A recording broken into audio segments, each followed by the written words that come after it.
If I had to pick the first 10 most useful tricks that every beginner skier should learn in their first week skiing, this would be it.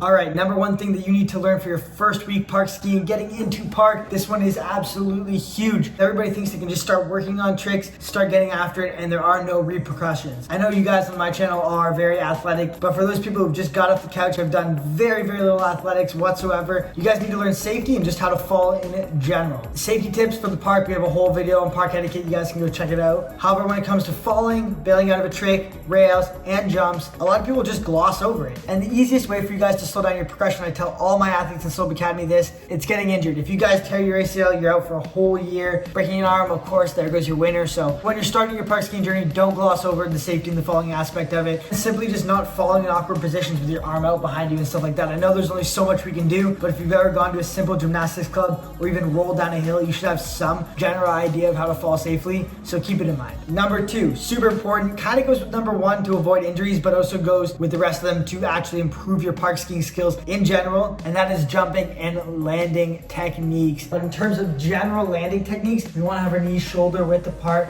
with a slight bend in our legs. We're not standing super upright, feet together like this. Stickman is bad. Nice, strong, athletic stance, slight bend in our knees, slight bend at the waist. We're ready to hit features and we're ready to absorb landings in this position. A lot of coaches will refer to it as a motorcycle position or motorcycle landing because it's a good mental cue of how your body position should be when you are landing these tricks. Briefly going over and keeping these body positions in mind when you're jumping is also going to help with your pop and how you do other tricks down the line. If you were just simply riding off a jump straight legged and just letting the jump take you and toss you wherever it goes, very hard to do tricks, very hard to add grabs, very hard to do spins. If you're using that nice strong athletic stance and you're popping off the jump, which means you're jumping off the lip of the jump, you don't have to do your biggest jump squat ever. Just a slight little hop at the top of the jump with the right timing, which comes over time hitting more jumps, is going to do world of wonders for you. All right, numero trois.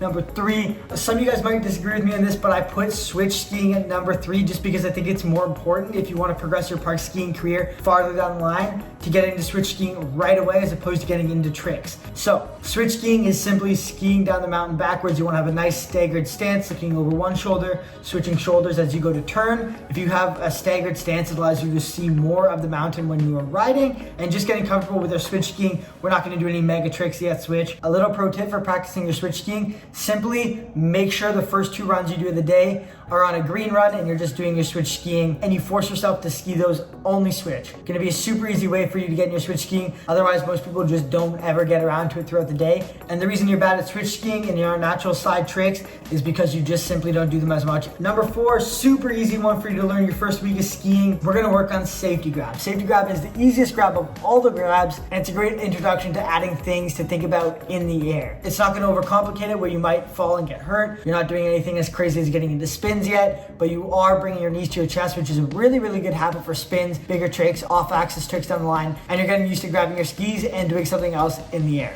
Number five, 180s. That was not a 180, but if you have any athletic ability whatsoever and you've been skiing, you're a competent skier, within your first week, you should be able to do all these things, 180s included. Every single one of us that can literally jump off the ground can jump up and turn 180 degrees. The difference between doing it on flat ground and on skis is really minimal, especially once you get comfortable with jumping techniques and doing the pop off the takeoff. The main thing to think about is not leading with your upper body, bringing everything together and look uphill when you land. And if you're comfortable with your switch skiing, you're gonna land switch, you're gonna be able to ride out and be confident. Number six, we're gonna move on from jumps and we are going to get into boxes. Sliding your first box. Whether you want to slide at 50-50, just go straight across it. That's a great way to start. If you're feeling a little bit more advanced, a little bit more comfortable, you can start doing maybe some shifties on the box, getting into the idea of hopping fully 90 on or hopping on forward and then shifting your body to go 90 degrees on the box. Obviously, we're prepping going 90 degrees on the box to work up to rails down the line. One thing with hitting boxes and rails, same as hitting jumps, you want to have that strong athletic position and you want your feet shoulder width apart, your skis shoulder shoulder width apart. On to number 7, we're gonna kick things up a notch with the jumps, 360. 360 is a super easy, super fun one that you guys can all learn within the first week, and it's not high risk, especially if you're doing off those side hits, really small tabletops in the park. It's gonna be a great place to get your confidence up and get started. 360 is same as 180s. We wanna make sure we're setting with our whole body, not just our upper body, leaving our skis behind, and we wanna bring our knees up to our chest. Landing, it's gonna be no problem. Numero 8, the switch 180. We've mastered the forwards 180, we've mastered our switch skiing. We can hit small bumps, small tabletops, small jumps, switch. Time to add the 180. A switch 180 is relatively similar and almost easier than a forward 180 because if you are coming into the jump with that staggered stance, your shoulders are already open, doing a lot of the work for you. You literally just have to bring your skis around fully forward. So I highly expect most of you guys can get this dialed in the first week. And for number 9, we're gonna take this box thing up a notch, and we are gonna do a full hop on 90 degrees and box slide to switch. I recommend everybody that's practicing hitting boxes to work up to rails, to hop fully 90 on, skis shoulder width apart, nice strong athletic stance, and I recommend them coming out to switch, not trying to come out to forward. If you're hitting boxes or smaller rail features when you first start and you're coming out to forward, your skis typically aren't ending up fully sideways on the rail, and your eyes are looking at the end of the rail, and your shoulders are fully open, so your body's twisted up and not in that strong athletic stance that we're looking for.